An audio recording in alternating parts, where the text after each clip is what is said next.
Olá para você que acompanha o USCS Consciência, um programa que busca profissionalizar o campo da divulgação científica e dar visibilidade a projetos desenvolvidos na Universidade Municipal de São Caetano do Sul.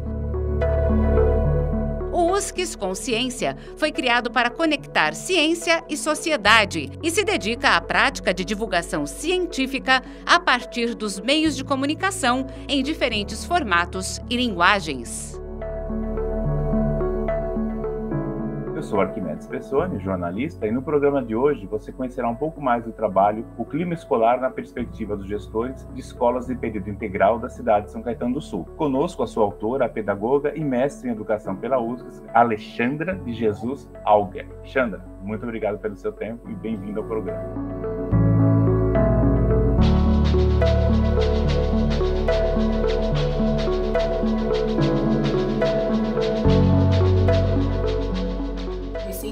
Honrada. Vamos lá, então vamos entrar no clima, literalmente, né? Como é que surgiu essa ideia de estudar clima escolar? Bom, então eu sou professora, sou pedagoga, né? Já estou há bastante tempo na educação. Comecei a lecionar em escolas particulares, né? O ABC, em grandes redes, e depois fiz concurso público, entrei para o serviço público e já tive a oportunidade de passar por 10 unidades escolares. Então, nesse rodízio de escolas, sou muito observadora e eu acabei realmente assim, gosto de estudar a questão das relações interpessoais e nessa minha andança de observar as relações em pátios, em sala dos professores, em sala de aula, o quanto isso influenciava no outro. Então, eu estar chateada, o quanto isso impacta no outro. E isso, assim, uma escola em especial me chamou muito a atenção, porque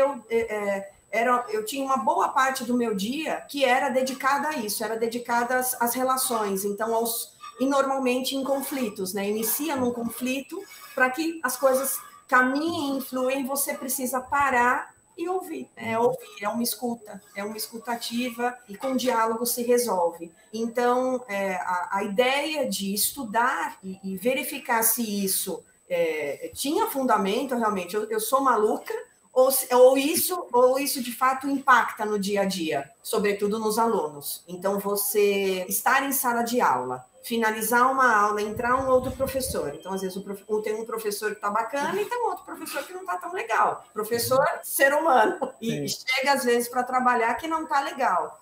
E o quanto isso impacta no desenvolvimento da criança. Então, acho que a historinha foi mais ou menos essa. Agora, o clima escolar já era um conceito teórico que você conhecia ou trabalhava? Ou você foi buscar fazer uma revisão bibliográfica sobre, né? Mas há muitos estudos sobre esse tema, porque ele parece meio novo, não? Então, no Brasil, sim, né? O que eu pude, na verdade, comprovar com a pesquisa é de que a maioria dos gestores, eles trabalham o clima escolar de uma forma intuitiva. Então, a gente acaba conversando, acaba entendendo a situação da unidade escolar e vai se resolvendo. Mas é muito mais baseado pela intuição do gestor do que praticamente na teoria. Quando você parte para a pesquisa, verifica que na Europa, nos Estados Unidos, as pesquisas elas estão muito mais avançadas, né? Existem formulários para que você possa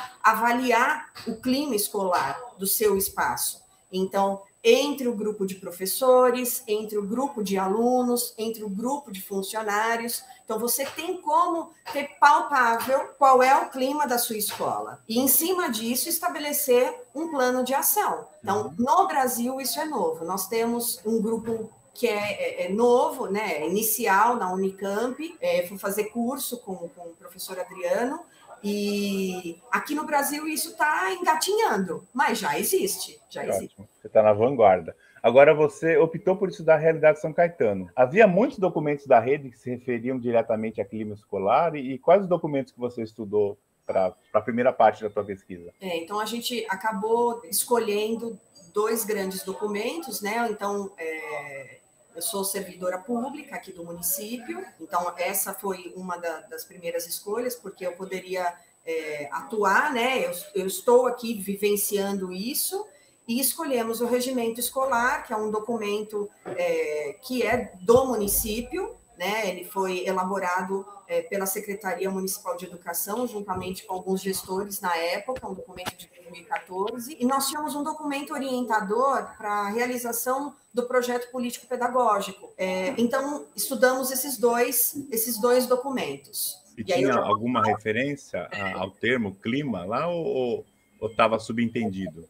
Então, sobre o clima, não. Então, nenhum dos dois documentos dizia nada sobre o clima escolar. Então, o que eu consegui identificar é que, entre os diversos artigos do regimento escolar, tinha-se uma boa parte em que se referia ao bem-estar. Né? A gente pode colocar como um sinônimo, porque você se preocupar com o clima escolar, você está se preocupando com o outro e, consequentemente, com o bem-estar do outro.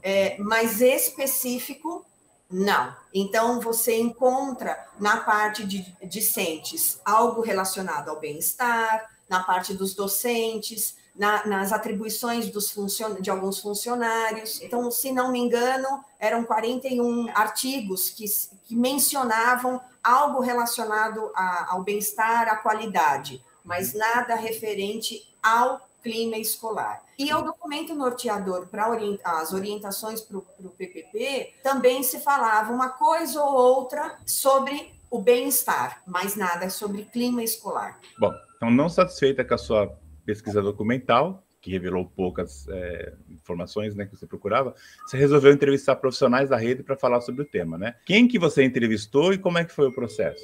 Então, infelizmente foi bem o período da pandemia, então nós estávamos nesse processo, eu já tinha contato com a Secretaria de Educação, mas as coisas, a pandemia veio aí para bagunçar e para a gente se reinventar. Então, aquela entrevista que deveria ser feita num local que tinha sido estabelecido, a gente acabou fazendo uma reunião virtual. Então, foram convidados 5 gestores da rede municipal de São Caetano, todos de unidades escolares de período integral. Esse foi o meu foco, até porque são as unidades onde os estudantes ficam por maior tempo na unidade escolar. Então, eu queria saber sobre isso, o impacto nesses alunos e se os gestores tinham esse conhecimento. E fizemos de uma forma virtual, uma forma remota, né? Foram sessões reflexivas, foram 3 sessões.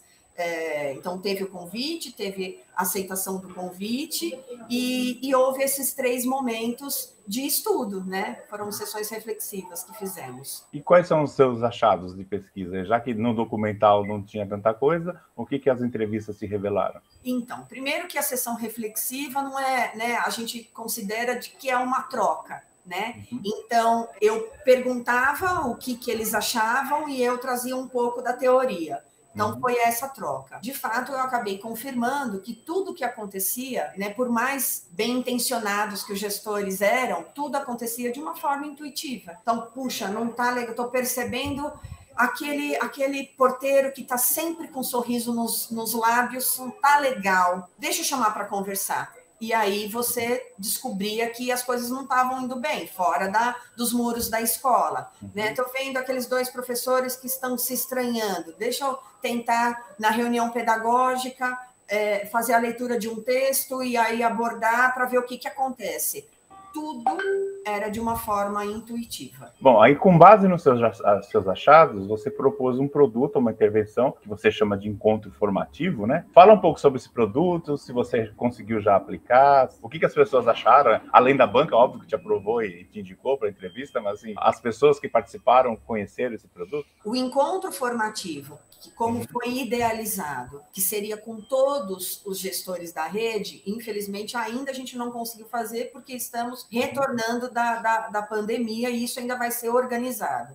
O que eu pude, nos pequenos encontros, né, de grupos pequenos, é poder falar um pouco sobre essa descoberta, né, que a gente assim não precisa só trabalhar com a intuição, isso existe, é um tema que existe, a gente pode antecipar alguns problemas na escola, a gente não precisa deixar as coisas acontecerem nas vias de fato. Então, com essas pessoas mais próximas, né, com os gestores mais próximos, eu já pude ajudar nesse sentido, ou porque eles leram a dissertação, né, e aí, assim, eu queria dar uma olhadinha, e aí eles puderam ter contato com essa parte teórica, ou porque, assim, estou passando por um problema, o que você sugere, Ale? E aí a gente vem galgando desse jeito. Pô, a minha última questão é assim, você veio para o mestrado já uma profissional madura, né? Você já falou do seu repertório, você passou várias instituições, trabalhou sala de aula, gestão e tal. O que representou o mestrado para você em educação? Ele agregou muita coisa?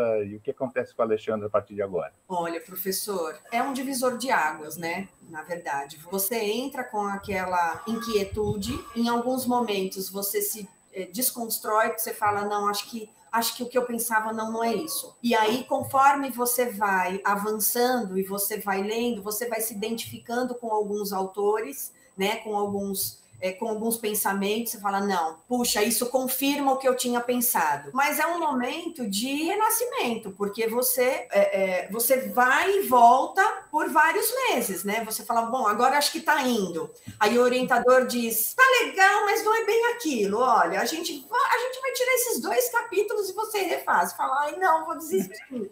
Agora não. Então, assim, você amadurece na marra mesmo. Então, sinto hoje muito mais propriedade para poder falar das coisas que eu achava intuitivamente, agora eu tenho certeza, porque isso é validado, né? Existe comprovação científica, uma habilidade maior na escrita, porque naturalmente, né? Eu brincava como orientador, mas eu não sei mais o que escrever, porque, aliás, quem disse isso foi o autor. Como é que eu vou falar de novo o que ele disse de forma diferente? Vai, Ale, que você consegue. Então, e realmente, né, com a ajuda de muitas pessoas, porque você acaba cancelando eventos da família, né, porque você precisa abdicar disso, precisa daquele tempo. Ai, mas é tão prazeroso. Ai, é tão gostoso. Eu acho que, para mim, o fim de tudo mesmo é essa segurança que me dá, porque eu tenho esse conhecimento. Então, quando alguém fala sobre isso, eu sei sobre o que está falando. Então, eu sei se é verdade ou não. Eu pesquisei, né? Então, essa propriedade, essa validação, acho que é esse o sentimento melhor, que isso não tem dinheiro que compre. Que ótimo. Esse foi o USCS Consciência, programa sobre pesquisas realizadas na Universidade Municipal de São Caetano do Sul. Este episódio teve a apresentação de Arquimedes Pessoni e trabalhos técnicos de Márcio Roberto do Nascimento Filho. O USCS Consciência é uma produção da Coordenadoria de Comunicação e Universidade de São Caetano do Sul e pode ser acessado no canal do YouTube da USCS e nos aplicativos de podcast. Você encontra o USCS Consciência nas redes sociais Facebook e Instagram.